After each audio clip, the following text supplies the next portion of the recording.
It's a dark side. I would actually call it evil, a component of large-scale chocolate production around the world right now. Hang on, son! That isn't funny, Wonka! You can't possibly see where you're going, Wonka! You're right. I can't. You'll never have another Hershey bar again. So tonight we are talking about the race to save the world's chocolate. There is a lot of what I call blood chocolate out there, beans that were harvested with child slave labor. Like a lot of industry that takes advantage of undeveloped or less developed parts of the world, it's incredibly exploitative. So I'm not into that. I've never thought that's a great way to live or run a business or just be a human. I wanted to make something I considered ethical. The Bean to Bar movement is very committed to being ethical. Fair trade is such an important thing, and I think Toby's all about that. I do it not for a marketing position, I do it because I believe it's right. Nuance has been fantastic. Collaborating with Toby is great. What we're all striving to do is to make a positive impact. Collaboration works, and that's what it's all about. Let's all work together.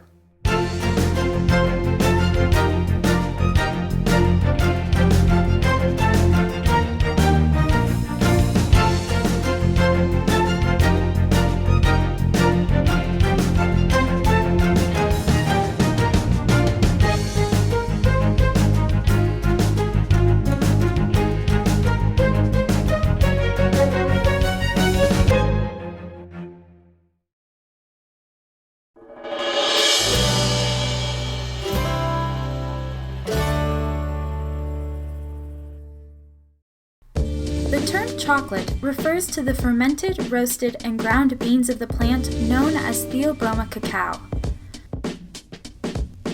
The history of chocolate begins in Mesoamerica around 1900 BC, with the pre-Olmec tribes as some of the first people to consume chocolate.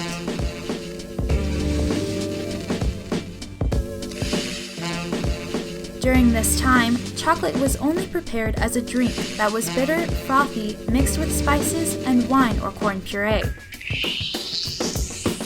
On August 15, 1502, Christopher Columbus encountered the cacao bean on his fourth mission to the Americas when he and his crew seized a large native canoe that contained cacao beans. However, cacao did not gain popularity until after the Spanish conquest of the Aztecs around 1519.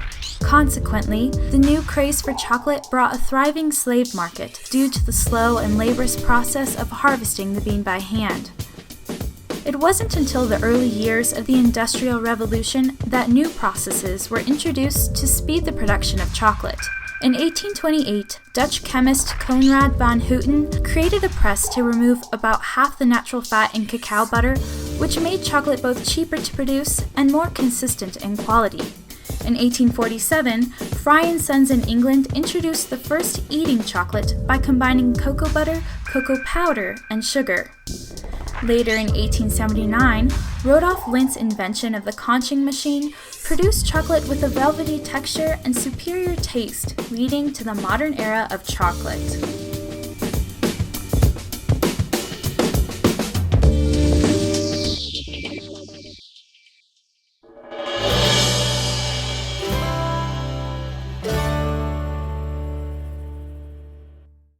You know, I've always been a chocoholic. Toby and I have loved chocolate for a long time. My wife and I were the kind of kids who would take chocolate in our Halloween bags. We would both trade our siblings and friends, all our fruit candies and gummy candies for decent chocolate.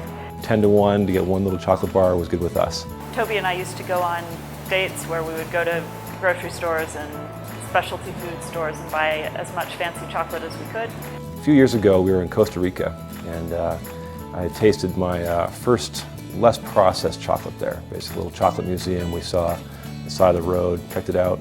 It turned out to be the highlight of the trip. We went and made really rustic chocolate right from we picked the beans, we put them in a bin to ferment, we did every step of the way, and then we got to eat it. But it blew my mind because it was so much more complex than that chocolate I had before.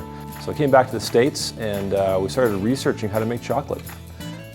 Started buying nibs and roasting things and beans. I was selling off my previous business and trying to figure out what to do with my career next.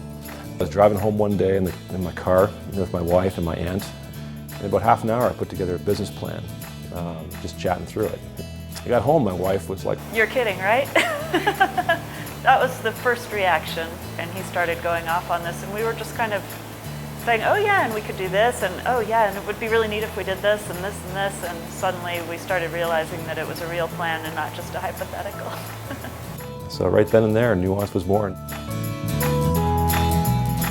We really started off with the home process. So it was a very small batch. We were making up to about 5 pounds per batch of chocolate. We tried to keep the kind of chocolate we were making in the small batch process at home exactly the same as we make now.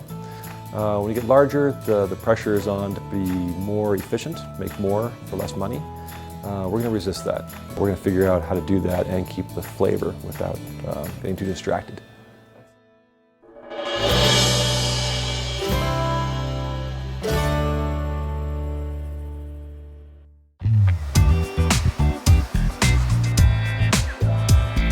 They arrive like this, and it's a raw fermented bean, dried out.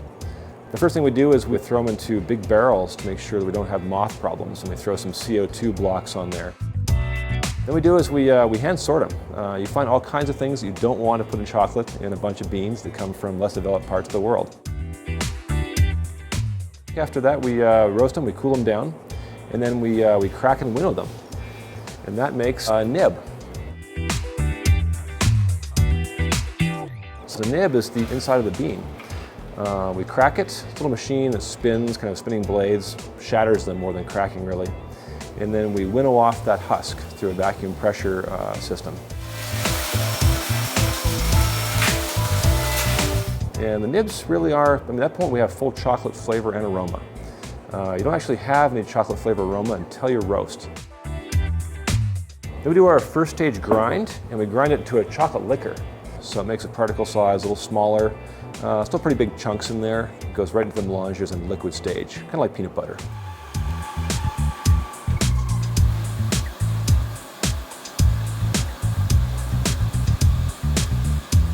We're going to make a single origin chocolate. Single origin means just one type of bean from one region.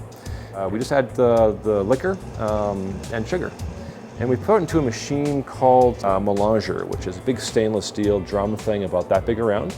And that rotates the sugar and the cacao for probably say 60 to 90 hours. And we're grinding the particles down. It's so small you can't feel the texture on your tongue anymore. It gets really, that's the smooth, velvety nature of chocolate. So next step is tempering. We take that, we melt it. It's kind of a controlled melting and cooling process. And that's right as we mold it into the molds of the chocolate. And that is the last step, is molding into bars. Wrap it up, bring it over the cart.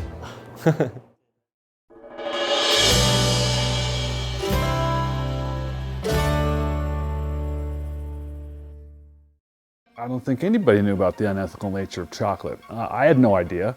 I would actually call it evil, a component of large-scale chocolate production around the world right now. There is a lot of what I call blood chocolate out there. And that is chocolate that starts with beans that were harvested with child slave labor. You know, I have a son, and I think about that a lot. I don't want people, other people's sons out there having their hands cut off, working in some plantation in Ivory Coast. So we made sure that everything we did is ethically and sustainably sourced. Toby and Alex have a commitment to not buying any kind of cacao that's going to come from something that's unsustainable or unethical. So all of the cacao that we actually get is fair trade or better. Direct trade, I think, is something that is possibly even more important than fair trade, because direct trade means we're working directly with farmers. We can see how they're producing the chocolate, making sure that they are treating their employees fairly. You know, his goal is at some point to know every one of his growers personally. But honestly, the best thing they can do right now is to support the bean to bar movement. The bean to bar movement, in my experience, is very committed to being ethical about this. So the small bean to bar guys out there, we believe it, we're buying it, we're also paying better prices. We're small, but we're making a difference. And that's one way that, you know, a consumer, it's just one person, it's very small. But if we all do that, we'll make a difference.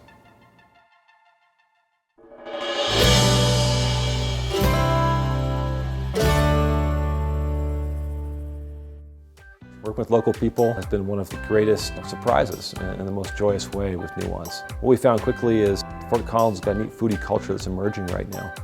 And with the craft industry, people are making things from scratch.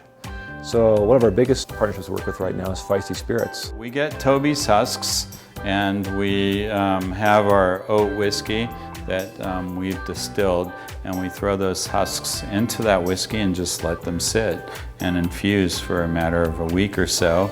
Pull out all those flavors from those husks, filter that off, then we sweeten it up, and then we'll actually add the Theobrew to enrich that chocolate flavor, to give us that really nice strong chocolate flavor.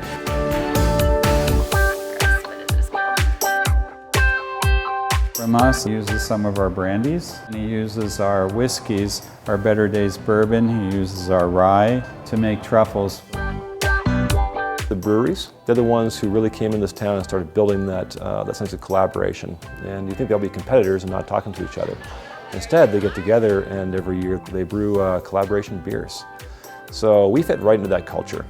Seeing what it's done for them is, I think, self-evident as to what collaborations can do. It's the reason to have a business. You pick a community and you want to expand and share and reinvest in the community. I think it just it allows us to have innovative new products. You know, lets people try different things. And then it also exposes them to, so maybe they've had whiskey before, but they haven't heard of a local chocolate maker. So it exposes them to other avenues, other businesses.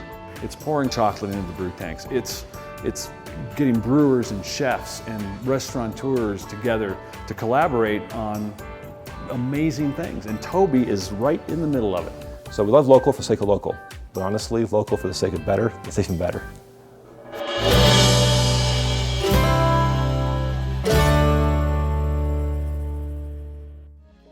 Bean to bar movement is really talking about a specific process that's different from that kind of commercial industrial manufacturing.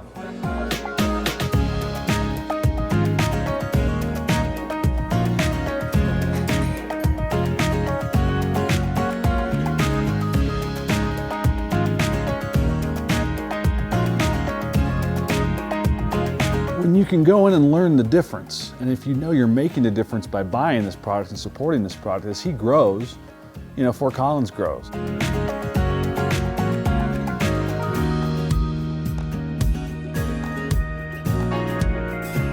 Unfortunately, the chocolate world at large is very unethical in many ways. People really don't know what chocolate is. The passion he has for chocolate. It's been really fun working with them. We collaborate, we talk with each other, we develop new ideas together.